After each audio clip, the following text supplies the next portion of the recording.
What's up, everyone? Hope you're all doing great. Remember to laugh a little, it's good for the soul. Welcome back to Darkest Dark Web Horror Stories. Love hearing from you in the comments, so say hi, share suggestions, or just lurk. Don't forget to like and subscribe. Your feedback makes this a community. Now let's get creepy. Lights down, chills up. Get ready for nightmares. Onto the stories.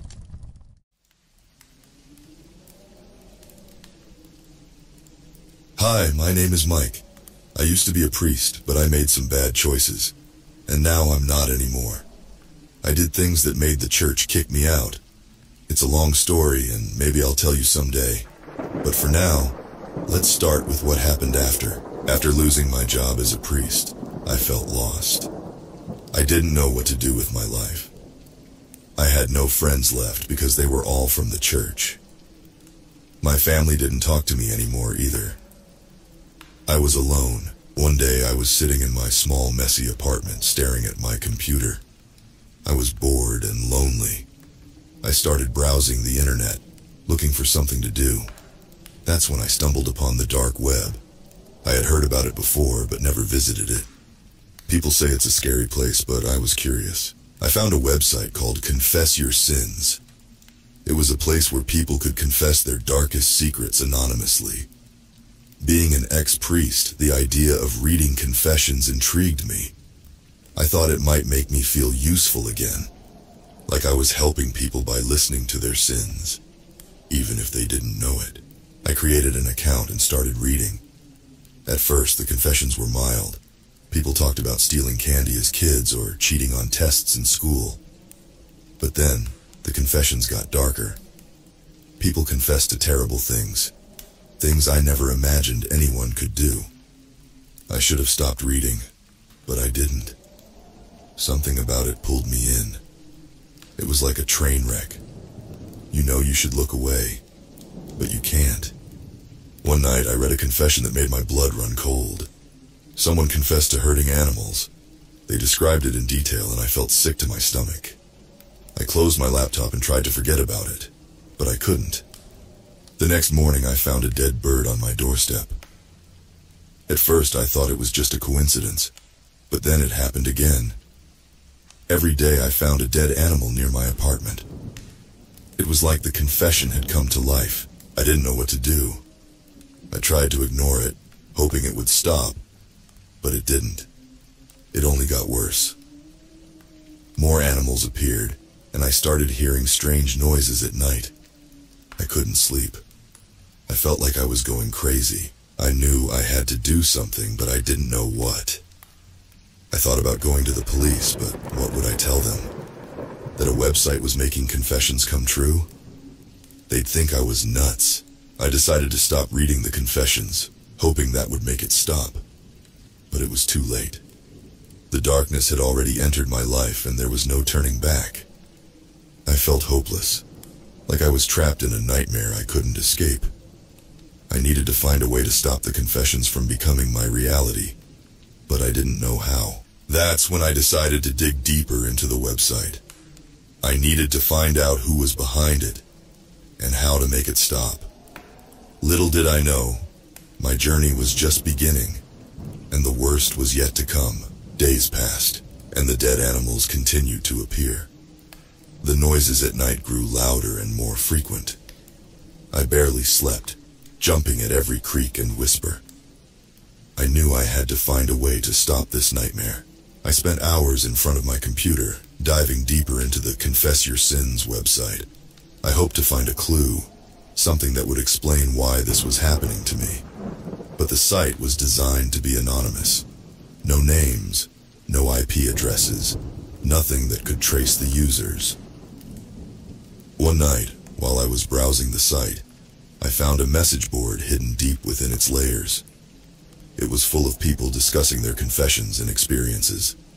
Some of them mentioned strange things happening to them, similar to what I was experiencing. It wasn't just me. I decided to reach out to these people, hoping someone could help me understand what was going on. I posted a message, sharing my story and asking if anyone knew how to stop it. I waited anxiously for a response. A few hours later, I received a private message from someone named The Seeker. They claimed to have been through the same thing and offered to help. Desperate for answers, I replied immediately, asking what I needed to do. The seeker told me about an ancient ritual that could sever the connection between the confessions and reality. They said it was dangerous and required a great deal of courage and faith. I didn't have much faith left, but I was willing to do anything to end this nightmare. They sent me a list of items I needed to gather for the ritual. Some of the items were common, like candles and salt, but others were strange and hard to find. One item on the list was a piece of obsidian, and another was a feather from a blackbird. The seeker assured me that once I had everything, they would guide me through the ritual step by step. I spent the next few days searching for the items.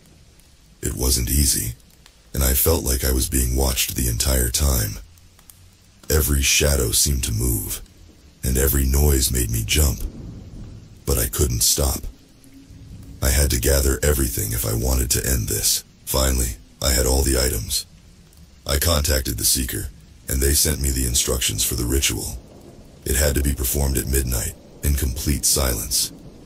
I set everything up in my small apartment, feeling a mix of fear and hope. As midnight approached, I lit the candles and drew a circle of salt on the floor. I placed the obsidian and blackbird feather in the center, just as the seeker had instructed. The room was filled with an eerie glow from the candles, and the air felt thick with anticipation. I began chanting the words the seeker had given me. They were in a language I didn't understand, but I repeated them exactly as written. The room grew colder with each word, and the shadows seemed to dance around me. Suddenly the candles flickered and went out, plunging the room into darkness. I heard a whispering voice, soft at first but growing louder. It was saying my name. I felt a cold hand touch my shoulder, and I screamed. The next thing I knew, I was lying on the floor, the candles relit, and the room was back to normal. I didn't know if the ritual had worked, but for the first time in days, I felt a glimmer of hope. I had done everything the seeker had told me. Now, all I could do was wait and hope that the nightmare would end. But deep down, I feared that this was just the beginning. After the ritual, I hoped things would get better. For a few days, it seemed like they might. The dead animals stopped appearing, and the noises at night quieted down.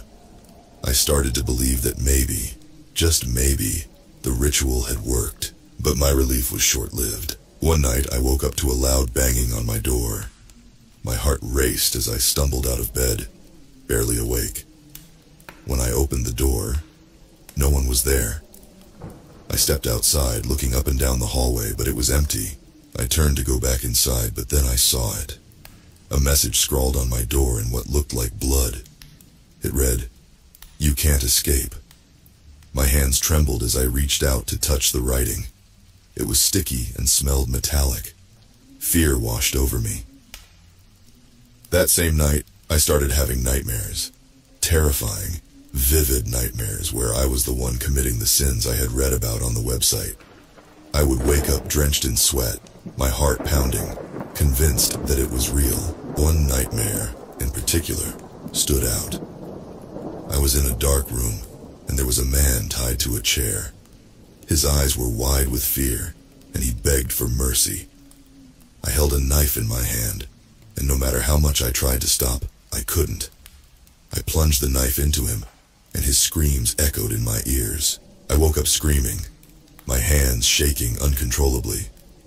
I looked down and saw that my hands were covered in blood.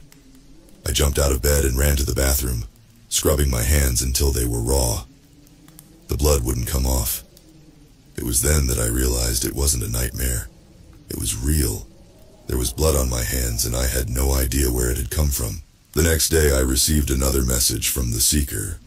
They said that the ritual had only temporarily halted the manifestations, and that I needed to find the source of the website to put an end to it for good. They warned me that it would be dangerous, but I had no choice. I had to stop this before it consumed me. I started researching the dark web again, this time looking for clues about who might be behind Confess your sins. I spent hours combing through forums and message boards, following every lead I could find. It was slow, frustrating work, but I finally found a name.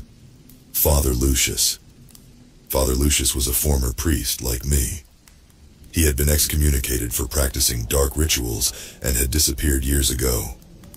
Rumor had it that he had turned to the dark web to continue his twisted work. If anyone knew how to stop the website, it would be him. I tracked down an old address for Father Lucius and decided to go there. It was a long shot, but it was the only lead I had. I packed a bag with some essentials, including the items from the ritual, and set out on my journey. As I drove through the night, my mind raced with fear and anticipation. What if Father Lucius wasn't there? What if he refused to help me? Or worse, what if he was the one behind all of this? The address led me to an old, decrepit house on the outskirts of town. It looked abandoned, with broken windows and overgrown weeds. My heart pounded as I approached the front door. I knocked, but there was no answer. I tried the door, and to my surprise, it creaked open. I stepped inside, my flashlight casting eerie shadows on the walls. The air was thick with dust and the smell of decay. I called out, but only silence answered me. As I ventured deeper into the house, I found a room that looked like a study. Papers and books were scattered everywhere, and in the center of the room was a desk with a single candle burning. Sitting at the desk was an old man, his face hidden in shadow. "Father Lucius?" I asked, my voice trembling. The man looked up and I saw his eyes. They were dark and filled with a malevolent gleam. "Welcome, Mike," he said, his voice cold and eerie. "I've been expecting you." Father Lucius stared at me with those dark, chilling eyes. My heart pounded, and I could feel a cold sweat trickling down my back. I wanted to turn and run, but my feet felt glued to the floor. "Why are you here?" he asked, his voice echoing in the empty house. I swallowed hard, trying to steady my voice. "I need your help. The Confess Your Sins website. It's making the confessions come true. I did the ritual, but it's not enough. I need to stop it for good." Father Lucius leaned back in his chair, a twisted smile spreading across his face. The confessions. I see you've become entangled in my little experiment." My blood ran cold. "Your experiment? You did this?" He nodded slowly. "I created the website to collect the darkest sins of humanity, to harness their power. The more people confess, the stronger the manifestations become." I felt a surge of anger. Why would you do this?" He chuckled softly. "Power, my boy. Power and control. You see, sin is a powerful force. By collecting and amplifying it, I can bend reality to my will." I clenched my fists. "You have to stop this. It's destroying people's lives. It's destroying my life." Father Lucius stood up, his eyes never leaving mine.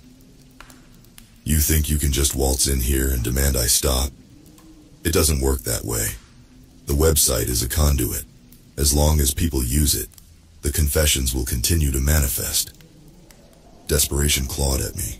"Then how do I stop it? There must be a way." He sighed as if bored by my pleas. "There is one way, but it requires a great sacrifice." "I'll do whatever it takes," I said without hesitation. "Just tell me what to do."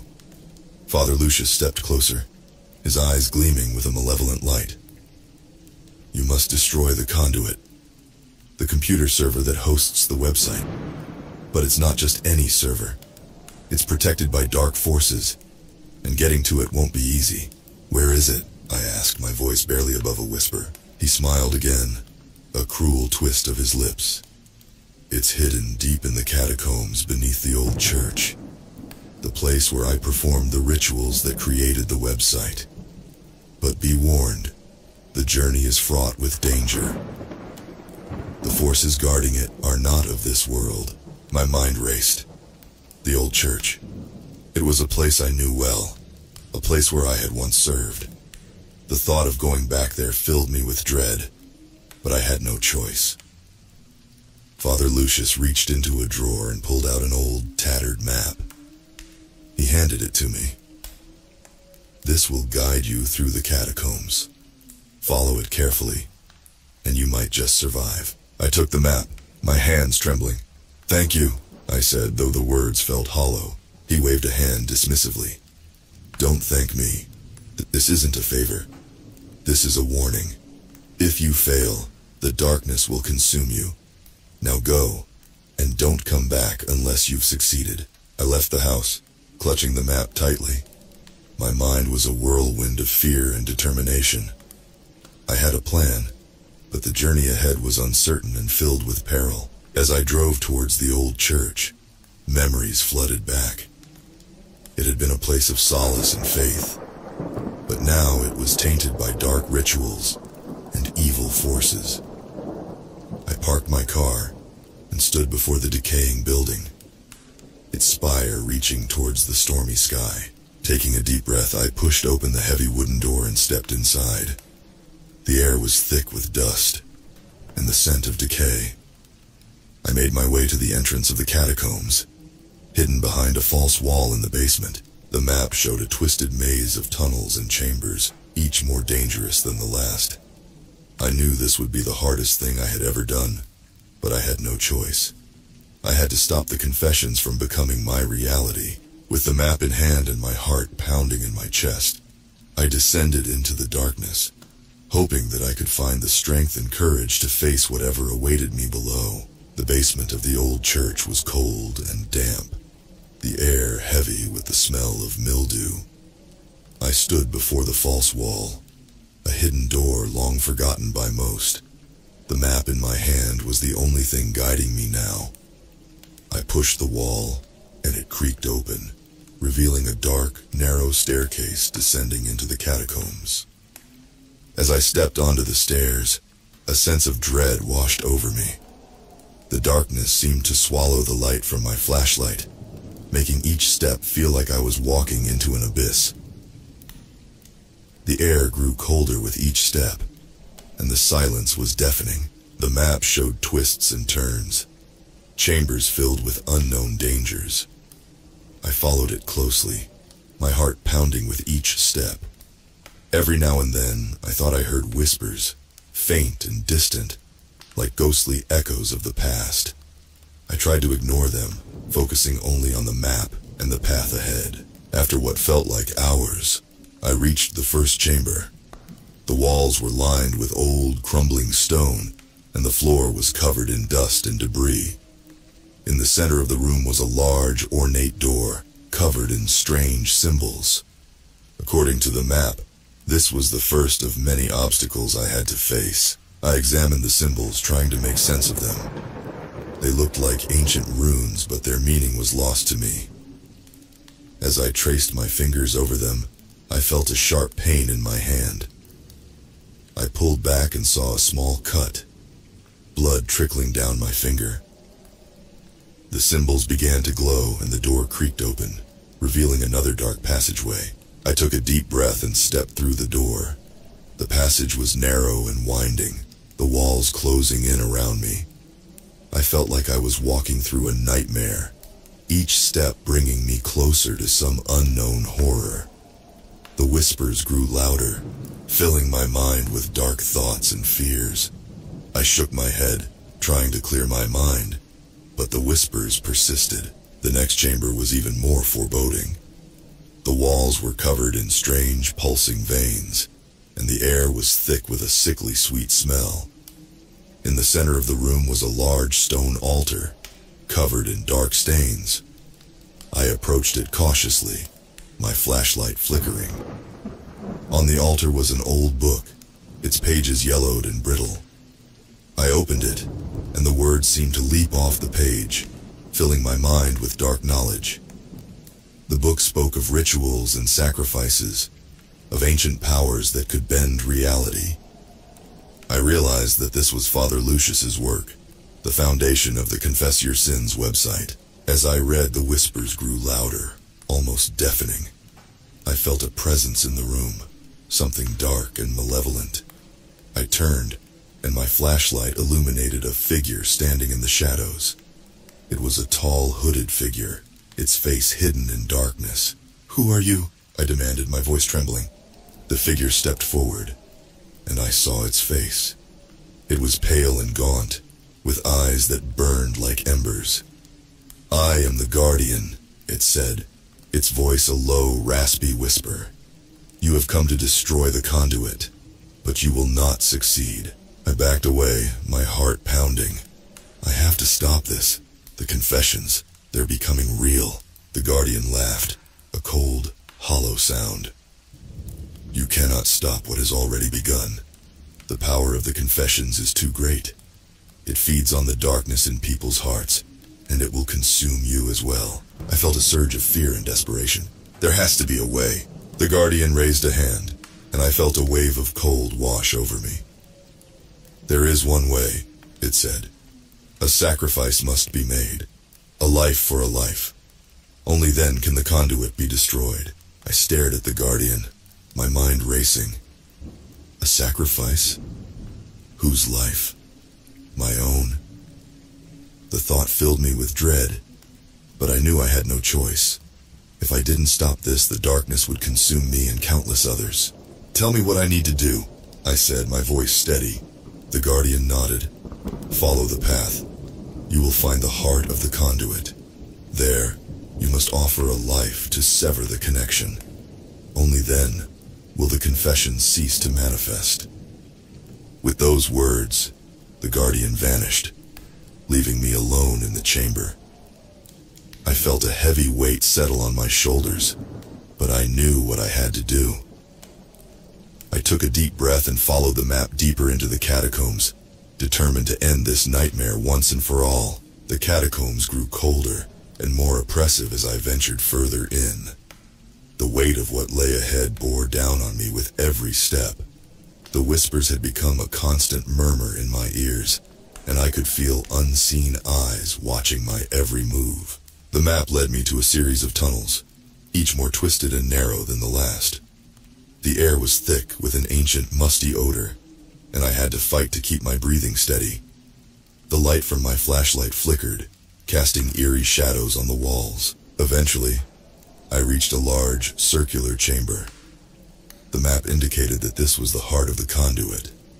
In the center of the room was a stone pedestal, and on it sat an old, decrepit computer, its screen flickering with dark energy. Around the pedestal, the floor was covered in intricate runes glowing faintly. I approached the computer cautiously, my heart pounding in my chest. This was it, the source of all the darkness, the conduit through which the confessions manifested into reality. The screen displayed a login prompt, and without thinking, I entered my username and password for "Confess Your Sins." The screen flickered and then displayed a message. "Welcome back, Mike. Are you ready to end this?" I hesitated, my mind racing. I thought about Father Lucius and the Guardian's warning. A sacrifice had to be made, but whose life would it be? My own, or someone else's? As if reading my thoughts, the computer displayed another message. "To sever the connection, you must offer a life. Choose wisely." I felt a chill run down my spine. I had to choose. My mind flashed back to all the confessions I had read, all the dark deeds that had plagued my life since I found the website. I knew what I had to do. I stepped away from the pedestal and looked around the chamber. The runes on the floor seemed to pulse with energy, and the whispers grew louder, urging me to make the sacrifice. I took a deep breath and made my decision. "I offer my own life," I said, my voice steady despite the fear that gripped me. "Let this end with me." The runes on the floor glowed brighter, and the whispers grew into a deafening roar. I felt a searing pain in my chest, and I fell to my knees, gasping for breath. The air around me crackled with energy, and I could feel the darkness closing in. As the pain intensified, I saw a vision of Father Lucius standing before me, his eyes filled with a malevolent gleam. "You think you can stop this?" he sneered. "You are nothing but a pawn in a game you cannot comprehend." I struggled to speak, but the pain was too much. The darkness engulfed me, and I felt myself slipping away. But just as I was about to give in, I remembered something the Seeker had told me. Faith is a powerful force. Summoning every ounce of strength I had left, I focused on the light within me, the faith that had once guided me as a priest.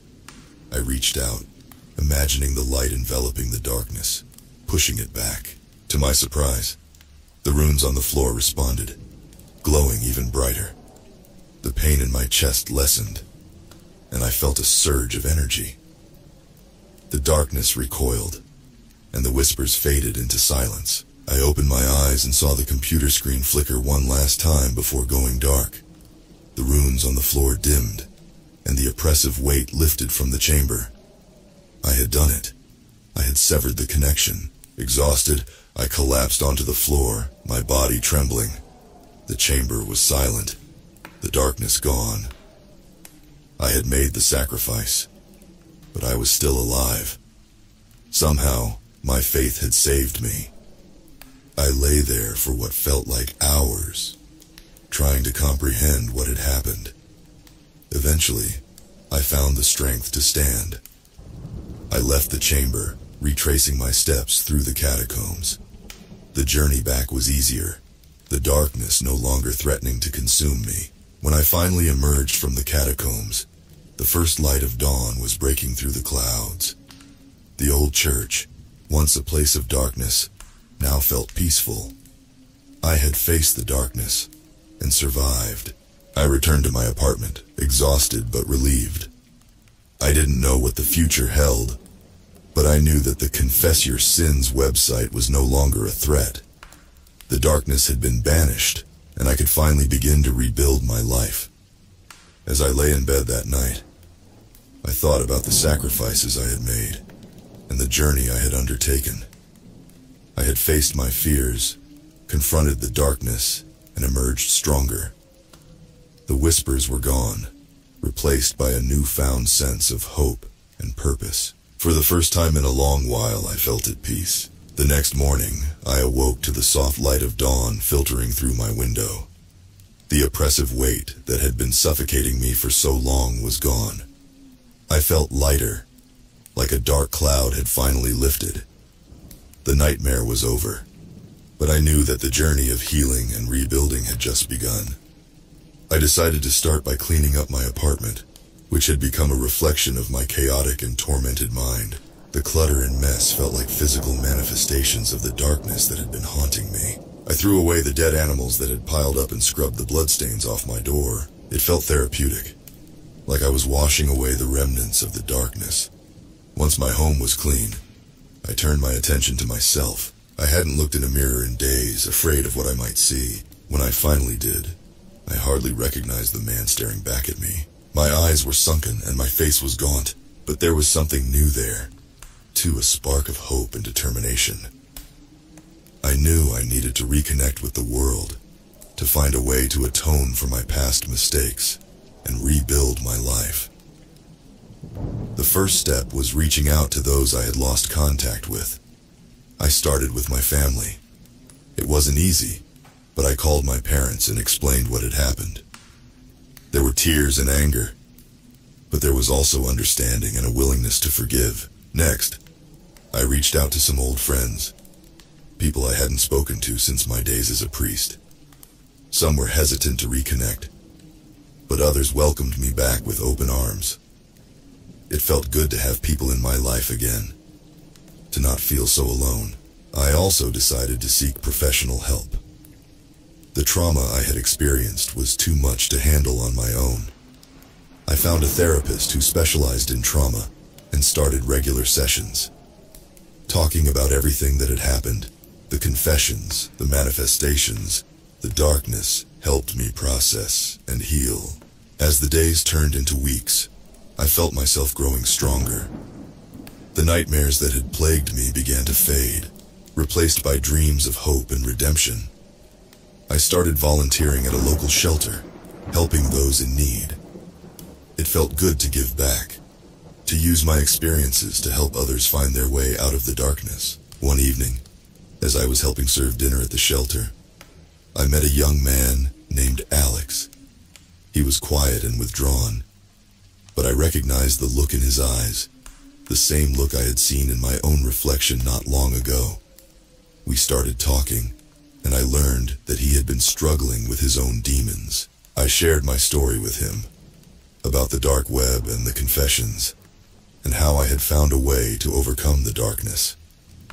He listened intently, and for the first time in a long while, I saw a spark of hope in his eyes. I realized then that my journey wasn't just about my own redemption. It was about helping others find theirs. As the months passed, I continued to rebuild my life. I found a new sense of purpose in helping others, and the connections I had re-established with my family and friends grew stronger. The darkness that had once consumed me was now just a distant memory, a reminder of how far I had come. One day I received a message from the Seeker. It was a simple note, but it meant the world to me. "You did it. The darkness is gone. Be proud of what you've accomplished." I smiled, knowing that I had faced my greatest fears and emerged victorious. The journey had been long and difficult, but I had found my way back to the light. And now I was ready to help others do the same. As I stood on the steps of the old church, looking out at the rising sun, I felt a sense of peace and fulfillment. I had confronted the darkness within myself and the world around me, and I had triumphed. My story wasn't just about surviving. It was about finding redemption and using my experiences to bring light to others. And so, I walked forward, ready to face whatever challenges lay ahead, knowing that I had the strength and faith to overcome them. The darkness was behind me, and the future was bright with possibilities.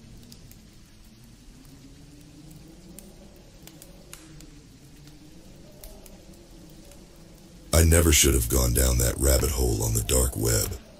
It all started when I was researching rare diseases for a paper in my medical studies class. I came across some forums mentioning a strange parasitic entity that seemed to defy all logic and scientific explanation. At first, I was skeptical of the claims made on those shady websites. Tales of a sinister presence that could burrow into a person's mind and body, slowly taking control until the host became a living vessel for spreading its malicious influence. It sounded like something straight out of a horror movie, but the more I read, the more my morbid curiosity grew. There were detailed accounts from supposed victims, describing their slow descent into madness as the parasite tightened its grip.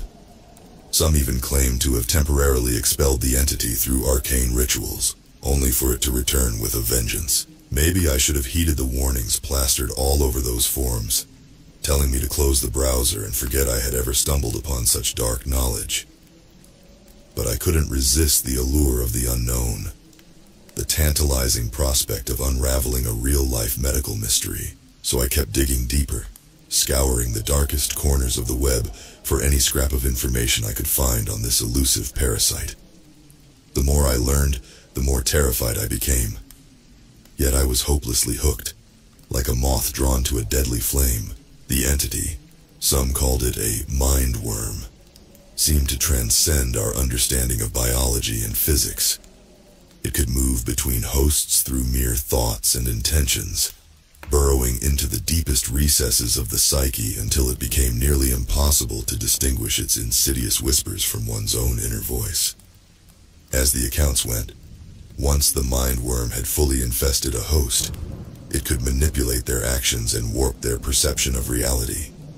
Victims described experiencing vivid hallucinations and blackouts, only to awaken with no memory of what atrocities they might have committed under the parasite's control. Some of the more disturbing tales hinted at the mind worm's true agenda, to spread its corrupting influence across the world by turning each new host into an unwitting agent for infecting others.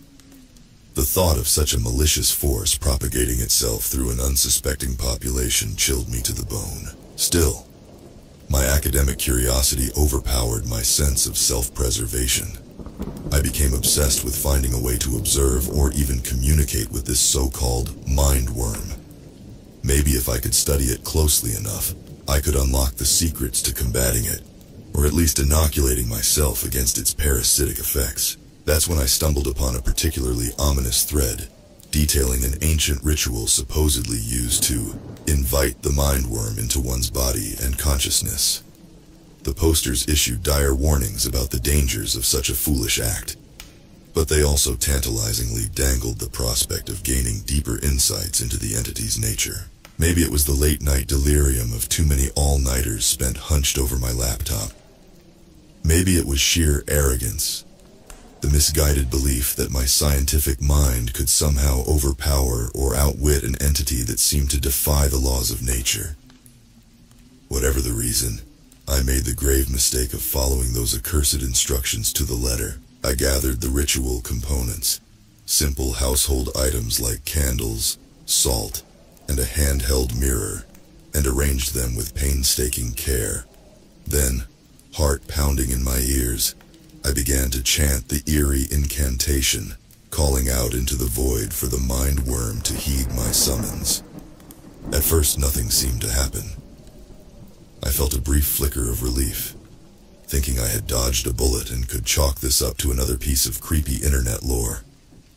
But just as I was about to extinguish the candles and clean up the ritual circle, something shifted in the air around me. A chill ran down my spine as I sensed a malevolent presence hovering at the edges of my perception. It was as if an unseen entity had materialized in the room, an empty vessel eagerly awaiting an invitation to fill the void within. That's when the whispering started. A faint, insidious voice, slithering into the deepest recesses of my mind. At first I thought I was merely imagining things, the product of an overstressed student's sleep-deprived delirium. But the voice grew louder and more insistent, like a sinister companion urging me to surrender my sanity. "Let me in," it seemed to croon, its disembodied murmurs caressing the edges of my consciousness. "Open yourself to me, and I will show you wonders beyond your wildest dreams." Against my better judgment, I found myself mesmerized by that haunting siren call. A part of me still clung to rational thought, screaming at me to break the ritual and banish this sinister force before it was too late. But another part, perhaps the darker, more reckless side of my psyche, felt an inexplicable compulsion to let the entity in. Damn the consequences. And in a moment of fateful weakness, I did just that. I can't quite describe the sensation of feeling that malign presence slither into the core of my being. One moment, I was a reasonably sane and grounded individual pursuing a career in medicine. The next, it was as if a dark, viscous tendril had punctured the barriers of my mind and soul, invading my innermost sanctum with an icy, corrupting chill. At first, the changes were subtle, little more than a persistent disquiet lurking at the back of my thoughts, like the niggling suspicion that I was being watched or monitored from within. But as the days crept by, the entity's grip tightened, its insidious whispers growing louder and more demanding. "Give in to me," it would hiss, its seductive murmurs tangling with my own inner voice until I could barely distinguish the two. "Surrender your feeble human will, and I shall grant you powers beyond your comprehension." I tried to resist, clinging to the last shreds of my rationality, even as I felt my grasp on reality slowly slipping away. But the mind worm, as the dark web denizens called it, was patient and relentless. It wormed its way deeper into the recesses of my psyche, subtly altering my perceptions and impulses until I could no longer trust my own senses or motivations. There were blackouts too, entire chunks of time where I would lose consciousness, only to awaken hours or even days later with no recollection of what transpired. Sometimes I would find myself in unfamiliar places, surrounded by disturbing evidence that hinted at unspeakable acts committed under the entity's sway. It became increasingly difficult to maintain a veneer of normalcy as the mind worm's influence grew stronger. I would catch myself engaging in bizarre behaviors or muttering incomprehensible phrases, only to snap back to lucidity and realize I had been acting as a conduit for the parasite's malign agenda. My loved ones grew increasingly worried and distressed by my erratic conduct. But how could I possibly explain the truth without risking their safety? The entity made it abundantly clear that any attempt to expose or resist it would be met with dire consequences, not just for me, but for anyone foolish enough to interfere. So I played along, all the while desperately searching for a way to excise this malignant force from my mind and regain control of my fractured psyche. I scoured the dark web forums once more, poring over accounts from those who claimed to have temporarily expelled the mind worm through ancient rituals or experimental treatments. Some spoke of sensory deprivation tanks, others of psychedelic plant concoctions meant to purge the entity from the deepest recesses of the subconscious mind. A few even suggested more extreme measures, like self-induced comas or electroshock therapy, anything to disrupt the parasite's grip on its unwilling host. In a desperate gambit, I attempted one of the more promising purification rituals, gathering arcane components and meticulously following the instructions to the letter. For a fleeting moment, I thought I had succeeded. The insidious presence seemed to loosen its hold, and the dark whispers faded into blessed silence. But my relief was short-lived. No sooner had I begun to hope for a return to normalcy than the mind worm came crashing back with a vengeance, its psychic tendrils burrowing deeper than ever before. It lashed out with a ferocity that left me reeling, my mind flooded with horrific visions and my body racked by agonizing spasms. "Did you really think you could defy me so easily?" the entity taunted, its voice a deafening roar that drowned out all other thoughts. "I am a force beyond your feeble comprehension, a sovereign consciousness that transcends your pitiful human existence." I doubled over, clutching my head as searing agony lanced through my skull. It felt as though a million white-hot needles were piercing my brain, the mind worm's psychic assault unleashing a barrage of torment upon my defenseless psyche. "You invited me in, foolish creature," the parasite hissed, its words laced with cruel amusement. "And now you shall serve as my vessel, a harbinger for spreading my influence across this blissfully ignorant world." Bile rose in my throat as the entity flooded my mind with visions of unspeakable atrocities, mass slaughters, cities reduced to smoldering ruins, a planet engulfed in flames as the mind worm's malign agenda played out on a global scale. Were these twisted premonitions of what was to come, or merely sadistic manifestations of the parasite's depravity? "Resist me again, and I shall shatter what remains of your fragile sanity," the voice promised, its tone equal parts seductive and chilling. "But surrender yourself fully, and I may grant you a modicum of mercy as my chosen acolyte." I could feel my grasp on reality slipping away, the boundaries between my own identity and the mind worm's insidious presence blurring, until I could no longer distinguish where I ended and it began. Part of me longed to give in, to surrender what tattered shreds of autonomy remained, and embrace the entity's dark embrace. But a flicker of defiance still burned within me, a desperate, primal will to reclaim my humanity and cast off this malevolent invader's shackles. With the last vestiges of my strength, I hurled every ounce of hatred and revulsion at the parasite, channeling the full force of my psyche into a mental assault of pure, unadulterated rage. For an eternal moment, our wills clashed in a cataclysmic battle for dominance. The mind worm recoiled, its grip faltering as I unleashed the full fury of my fractured consciousness. But could such a feeble counterattack possibly overthrow an entity that seemed to defy the laws of physics and reason? I steeled myself for the inevitable backlash, the merciless onslaught of torment that would surely follow my moment of defiance. Yet as the dust settled and the psychic maelstrom subsided, an eerie silence descended, a void where the mind worm's insidious whispers had once echoed.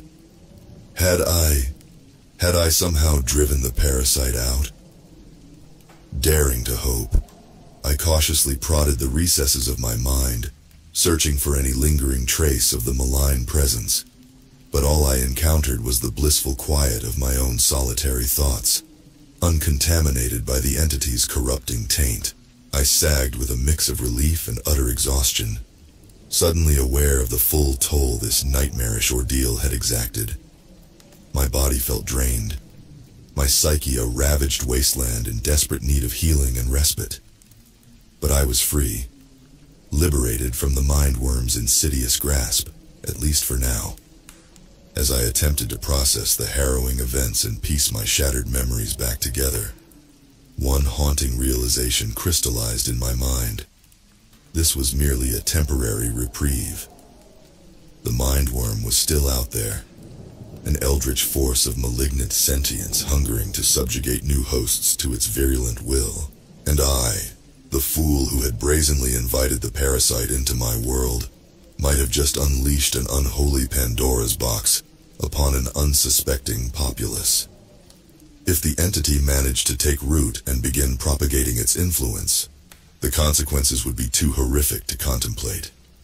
Shouldering the burden of this grim knowledge, I knew there could be no rest, no chance to lick my wounds and recover from my ordeal. I had to act, to share what I had learned and equip humanity with the tools to combat this insidious scourge before it was too late. The battle might have been won, but the war against the relentless mindworm had only just begun. And as I steeled my resolve, I couldn't shake the nagging suspicion that the entity had allowed me a fleeting taste of victory, the calm before a storm of unimaginable proportions. No matter how fleeting my triumph, I would savor this fragile moment of respite. Because once I set forth to wage war against a foe that seemed to transcend the boundaries of human understanding, there could be no turning back from the abyss.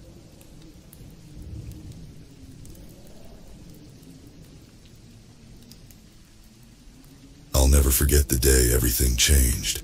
The day I hacked into the dark web server that could control time itself. At first it seemed like a crazy computer nerd's fantasy, a code that could let you revisit past moments or alter reality.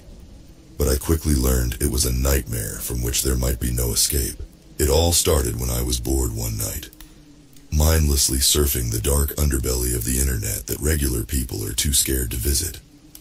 I had gotten pretty decent at coding and hacking over the years, doing random jobs for people on the dark web to earn some extra cash. On this particular night, I came across a heavily encrypted server with insane levels of protection. Just getting a peek inside was supposed to be impossible for even the sickest black hat hackers, but I'm always up for a challenge. After hours of battering away at the firewalls with my sickest codes and virus payloads, I finally managed to punch a small hole through the defenses.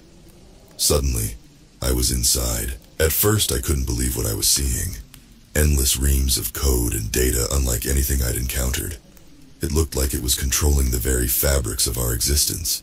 Space, time, causality. Out of curiosity, I ran a small piece of the code to see what it did. At first, nothing seemed to happen. But then, in an insane reality shift, I found myself flung 2 days into the past. For a minute, I straight up thought I was losing my mind. How was this possible?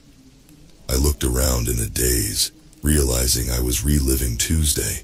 Yet I still had all the memories of the next 2 days happening like normal. After taking a few minutes to convince myself I wasn't hallucinating, I started toying around with the code more.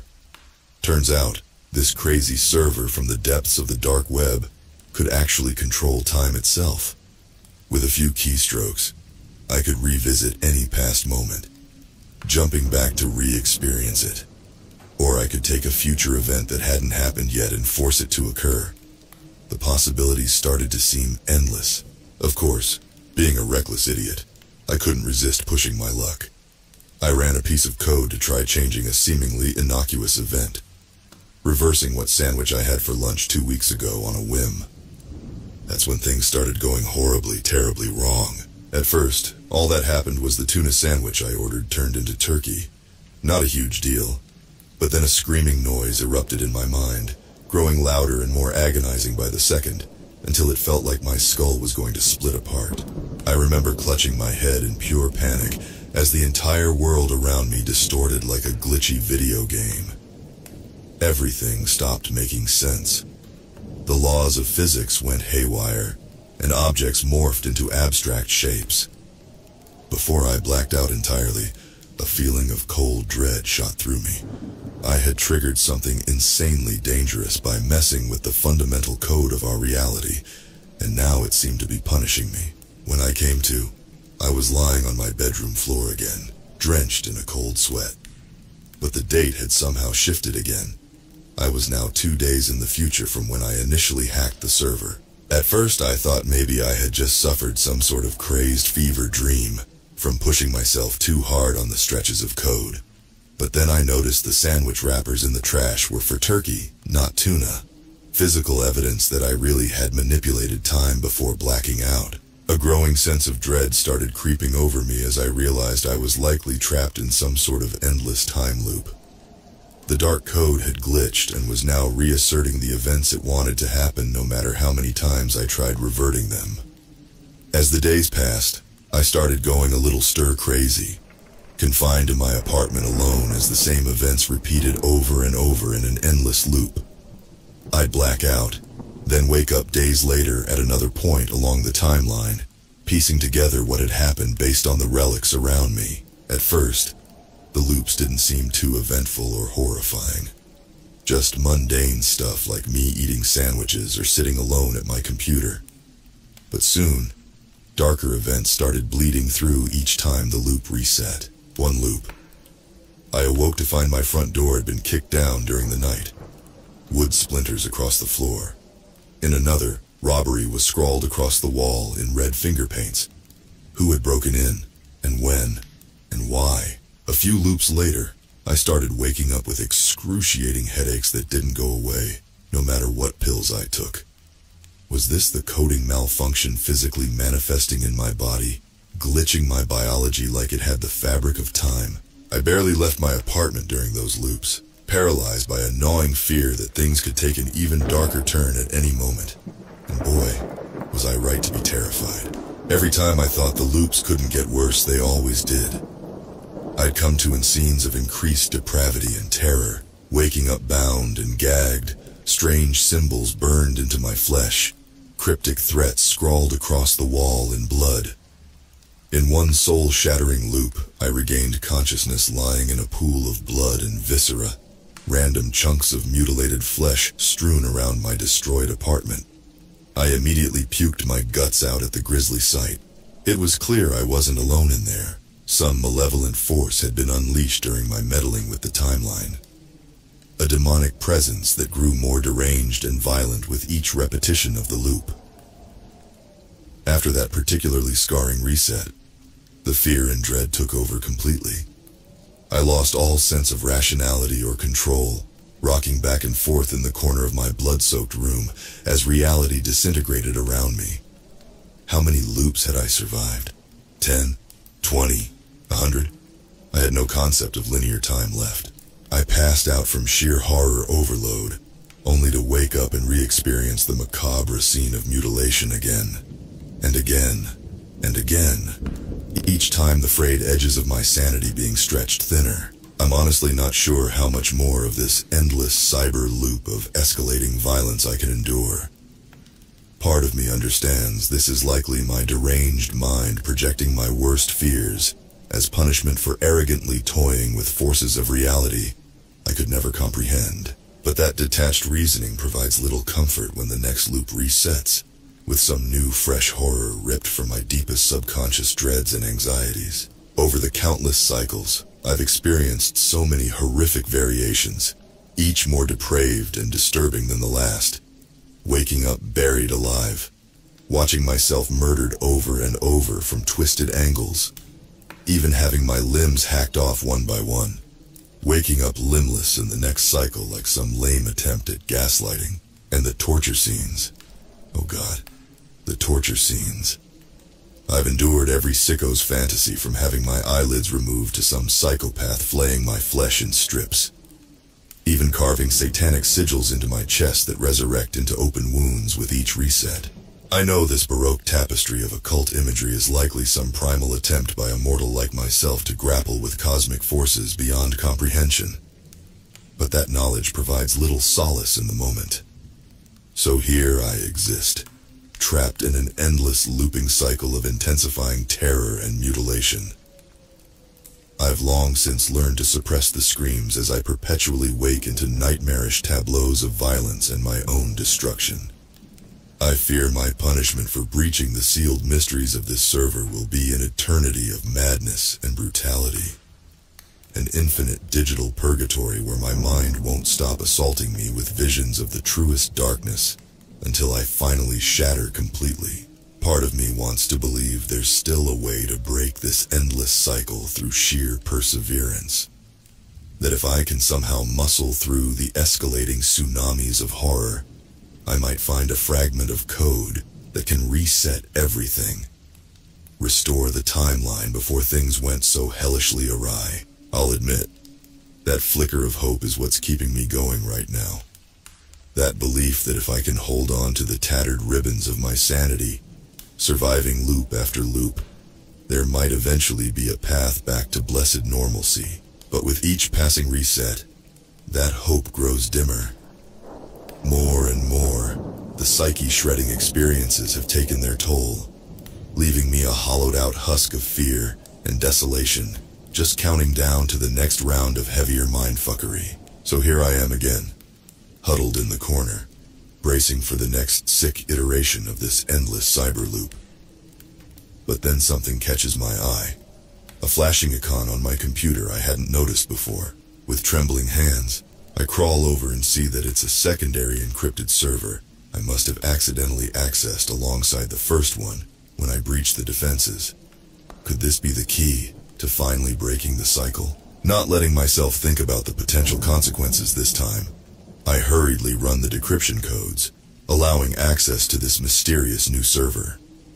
Lines of data begin rapidly downloading, revelations unfurling at light speed. It turns out this backup server contains the original Prime code, the unsullied fundamentals before I started making those fateful alterations that warped everything into a hellish delirium.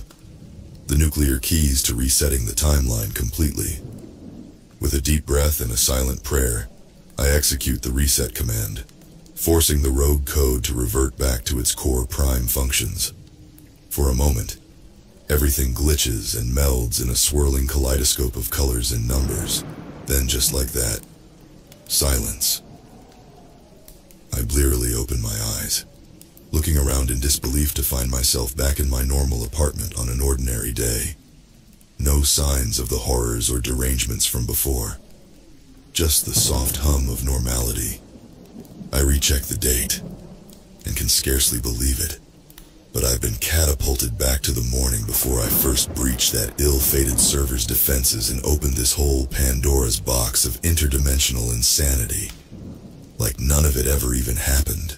For a long time, I just sit there on the floor, trying to process the dimension-shattering experiences I've endured and been abruptly freed from.